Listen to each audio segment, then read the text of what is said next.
Welcome back to High Stakes. Elevate your game by subscribing to our channel so you never miss our daily content. For exclusive access to our premium betting picks, join our Patreon. Find the link in the comments section below.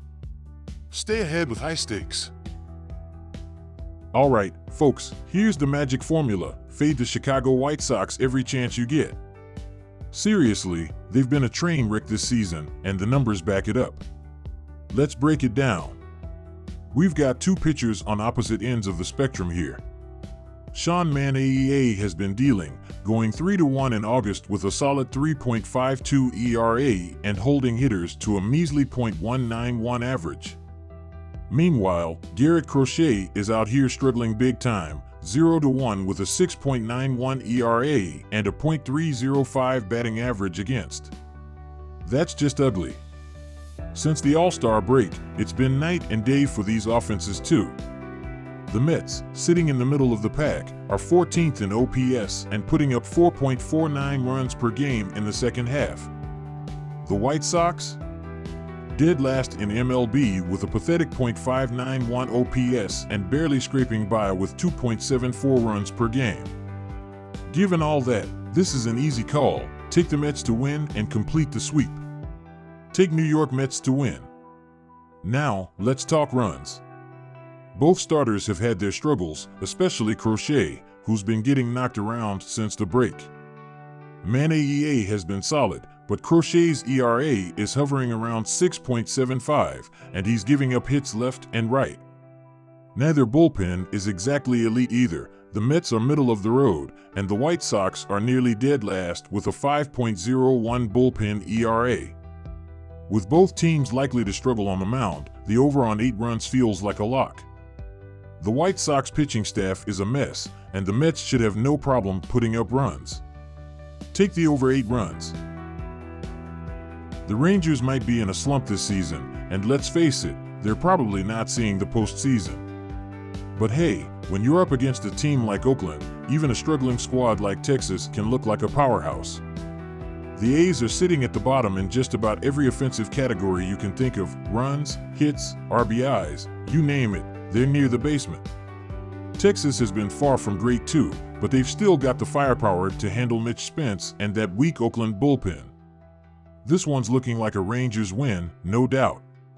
Take Texas on the money line. Now, let's talk about the scoreboard. Both of these teams have been pretty lackluster offensively. The A's are in the bottom 10 for almost every offensive stat that matters, and guess what? The Rangers are right down there with them. Neither team is lighting it up, so don't expect fireworks in this game. A low-scoring grind is what we're looking at here, and the under should be the play. Take the under, 9 runs. Alright, let's talk about Sunday's showdown in Denver, where I'm backing the Baltimore Orioles to handle business against the Rockies. Look, Baltimore's lineup is no joke. They're elite, stacked with power hitters like Gunnar Henderson and Anthony Santander, who've both smashed over 30 bombs this season. And guess what? They're heading to Coors Field, aka the ultimate hitter's paradise.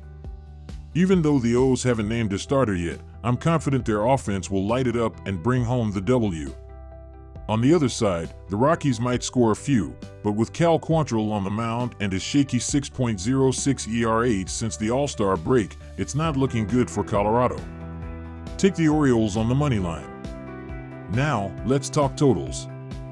I'm all in on the over for this one.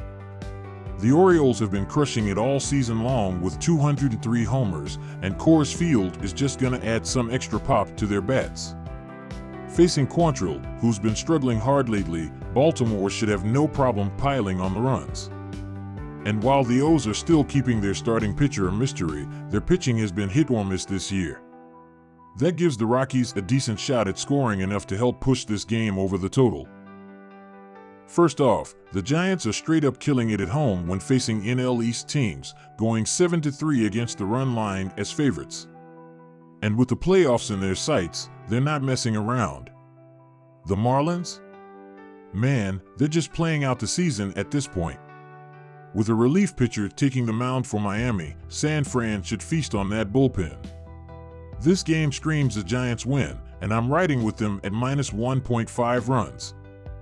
Now, about that total, don't expect a slugfest. The Giants are 3-6-1 on the over-under in their last 10 home games, and when these two teams meet, it's usually a low-scoring affair, with an O/U record of 2-8 in their last 10 matchups. Logan Webb's been straight dealing lately with a 2.16 ERA over his last 5 starts. He's gonna lock down the Marlins' bats, and the Giants' offense will do just enough to get the dub. I'm taking the under 7.5 runs in this one. So there you have it, Giants to cover and a low-scoring game. Let's get this money. ET's break down this Mariners versus Angels matchup and make sure we're cashing in on the right side. First up, Caden Dana is stepping onto the big stage for his MLB debut, and he's a straight-up wild card. But let's talk about Bryce Miller. Dude's been lights out since the All-Star break. We're talking a 3-0 record, rocking a 2.16 ERA, and holding hitters to a chilly .184 average in over 40 innings. That's some serious heat. Now, if we look at these offenses, the Mariners are cooking with 5.2 runs per game in their last 5, while the Angels' bats are colder than a Chicago winter, putting up just 2.8 runs in that same stretch. No-brainer here, ride with Seattle to take this one on the road. My pick? Seattle Mariners to win. Now, let's talk totals.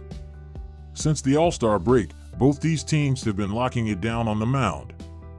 The Mariners are sitting pretty with a 3.63 team ERA, ranking 7th, while the Angels are middle of the pack with a 4.43 ERA. Plus, neither squad has been clutch with runners in scoring position. Seattle's tied with Oakland at 22nd in OPS in those spots, and LA isn't far behind, sitting at 25th bottom line. Don't expect a run fest. I'm rolling with the under 8.5 runs in this one. So that's the play, Mariners to take the win and a low-scoring affair. What's good, baseball fans? We're diving into this intense Braves versus Phillies matchup where the stakes are high and the tension is thick. The Braves have taken 7 of 12 against Philly this season, but they're fighting an uphill battle after dropping 2 of 3 in this series. Let's not forget, Atlanta's been hit hard by injuries, losing their reigning MVP, Ronald Acuna Jr., for the season. But here's the deal, both Game 4 starters are coming off stellar outings, not giving up a single run in their last appearances. We're looking at a classic pitching duel here.